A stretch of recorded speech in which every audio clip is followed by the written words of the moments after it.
Hello everyone, कैसे हैं आप। मैं हूं Nitin from Veena classes official students और आज हम लोग अपनी पढ़ाई में स्टार्ट करने वाले हैं थर्मल प्रॉपर्टीज ऑफ मैटर के एप्लीकेशंस जो है डेली लाइफ में। इस चैप्टर के कौन से एप्लीकेशंस और application of thermal expansion in daily life, यानी जो हमने एक्सपांशन सीखे हैं अल्फा बीटा गामा और कोफिशिएंट निकाले हैं उनके, जो alpha beta gamma coefficient of expansion, जिसमें हमने लीनियर एक्सपांशन, सुपरफिशियल एक्सपांशन और वॉल्यूम एक्सपांशन को सीखा है। वो सारी चीज़ें हमने प्रीवियस लेक्चर में देख ली। अब हम ये देखें कि इसके लाइफ में यूज़ कहाँ होते हैं, कहाँ से फिजिक्स रिलेट होता है इनसे।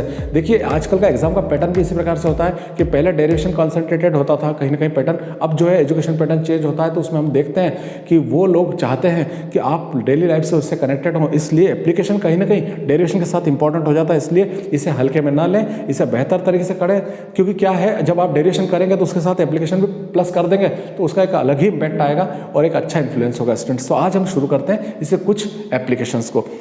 रही बात इन सब बातों के नोट्स की, तो वो मैंने आपको डिलीवर कर दिए हैं, जिनकी लिंक्स डिस्क्रिप्शन में दी हुई है, जाकर आप देख सकते हैं, वन क्लिक डाउनलोड भी कर सकते हैं। स्टूडेंट्स, चैनल पर आप नए हैं तो चैनल को जल्दी सब्सक्राइब कीजिए, जल्दी बेल आइकन दबाइए ताकि आपको सारे ऐसे इंटरेस्टेड वीडियो मिल सकें और आप उसको जल्दी से स्कोर कर सकें। हमने जो स्टूडेंट्स टारगेट सेट किया 2000 सब्सक्राइबर का अर्लियर कंप्लीट करने का, उसमें आप हमारी हेल्प भी कीजिए।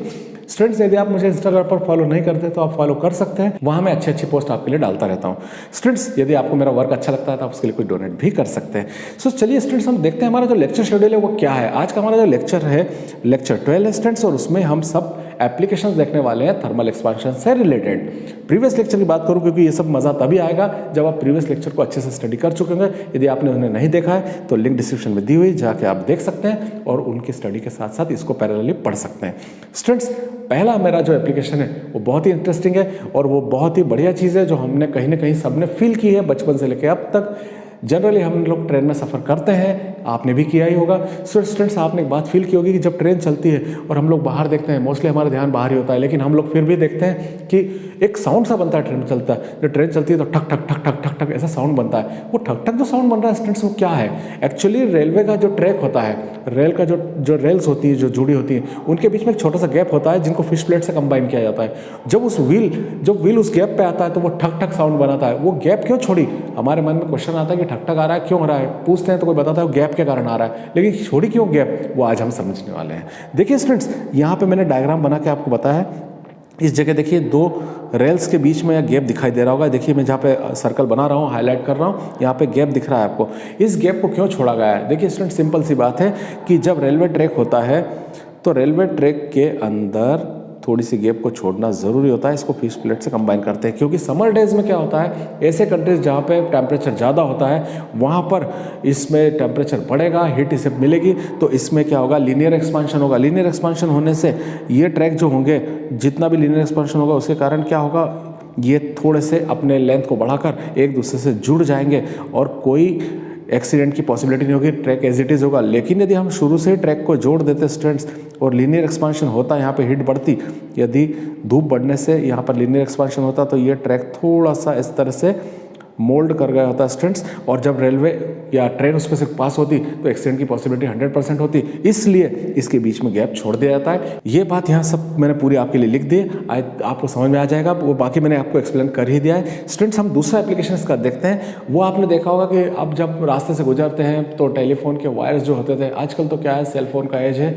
लेकिन टेलीफोन्स के वायर्स जो लगे होते हैं तो उसके पोल्स पे वो थोड़ा से हैंग करते हुए लगाए जाते हैं। वो सीधे स्ट्रेट कस के नहीं लगाए जाते हैं, उनको थोड़ा सा हैंगिंग वे में लगाया जाता है। तो क्वेश्चन ये आता है कि हम सोचते हैं इसको ऐसा क्यों कर दिया, ये तो टूट जाएगा या कुछ और एक्सीडेंट हो सकता है। लेकिन असल में क्या होता है, मैं आपको बता दूं कि समर डेज की बात को छोड़ के हम विंटर डेज में आ जाते हैं। तो विंटर डेज में टेम्परेचर डिक्रीज होता है, खास करके कोल्ड कंट्रीज में, यूरोपियन कंट्रीज में प्रॉब्लम मोस्टली क्रिएट होता है स्टूडेंट्स। तो जैसे ही अब वो क्या होता है कि जो विंटर का सीजन आता है तो बर्फबारी होती है, आइस वगैरह जो है बहुत ज़्यादा वहाँ पे जो है स्नोफॉल होता है, तो वो उस कारण क्या होता है कि टेम्परेचर जो होता है मेटल का वो गिरने लगता है, क्योंकि हीट उससे एब्जॉर्ब कर ली जाती है।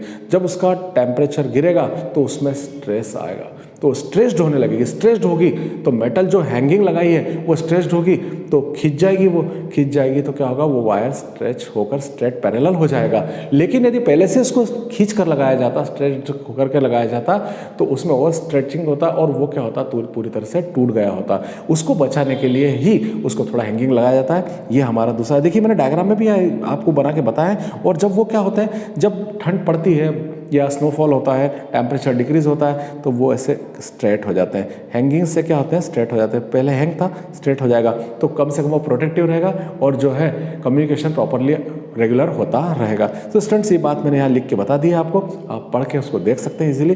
थर्ड इंपॉर्टेंट है जो मोस्टली बहुत से स्टूडेंट नहीं जानते हैं, हमारे रूरल स्टूडेंट्स से या रूरल जोन से जो स्टूडेंट्स हम बिलोंग करते हैं स्टूडेंट्स, वो इस बात को शायद समझ पाए या उन्होंने देखा हो या उनके पेरेंट्स से वो डिस्कस करें तो उनको ये बात समझ में आ सकती है कि बैलगाड़ी का जो पहिया होता है, बुलक कार्ट का पहिया होता है, उसके ऊपर लोहे की एक रिम चढ़ाई जाती है जिसको हाल का, उस हाल को चढ़ाने के लिए स्टूडेंट्स क्या किया जाता है, देखिए पहले लकड़ी का एक ढांचा बनाया जाता है जो व्हील होता है, फिर उसी के इक्वल डायमीटर का और उसी के इक्वल सरकम का एक आयरन रिंग बनाया जाता है, जैसे मैंने यहाँ बताया। आप देखें स्टूडेंट्स यहाँ पे आयरन रिंग बना हुआ है, ये आयरन रिंग। अब इसको मैं इस पर चढ़ाना चाहूँ, इसके ऊपर मैं कवर करना चाहूँ, जैसे आपको डायग्राम में यहाँ ऊपर चढ़ा हुआ दिख रहा होगा, तो इसको चढ़ाने के लिए क्योंकि दोनों के डायमीटर सेम है, दोनों का जो है सरकम सेम है, तो कैसे चढ़ाएंगे? फिर क्या करते हैं, इस रिम को उठा के इसके आसपास कंडे वगैरह या लकड़ी वगैरह लगाकर उस पर आग लगा देते हैं, जला देते हैं। जलाने से उसका टेम्परेचर बढ़ने लगता है, बढ़ने से उसमें लीनियर एक्सपांशन होता है, उसका जो है थोड़ा सा लेंथ बढ़ने लगता है। जब वो बढ़ने लगता है तो इस व्हील पर रखकर उसे ठोक दिया जाता है और फिर उसे ठंडा कर दिया जाता है, तो फिर से उसमें क्या होता है, वो मेटल फिर स्ट्रेच्ड हो जाती है और वो अच्छे से व्हील को पकड़ लेती है। यही बात मैंने यहाँ पे आपको लिख के बताई है, लेकिन समझाई मैंने डिटेल में। आई थिंक ये तीनों आपको एप्लीकेशन अच्छे से समझ में आ गए होंगे स्टूडेंट्स। यदि आपको ये समझ में आ गए तो इसे लाइक कीजिए, चैनल को सब्सक्राइब कीजिए। मिलते हैं नेक्स्ट वीडियो में, till then stay blessed, good bye.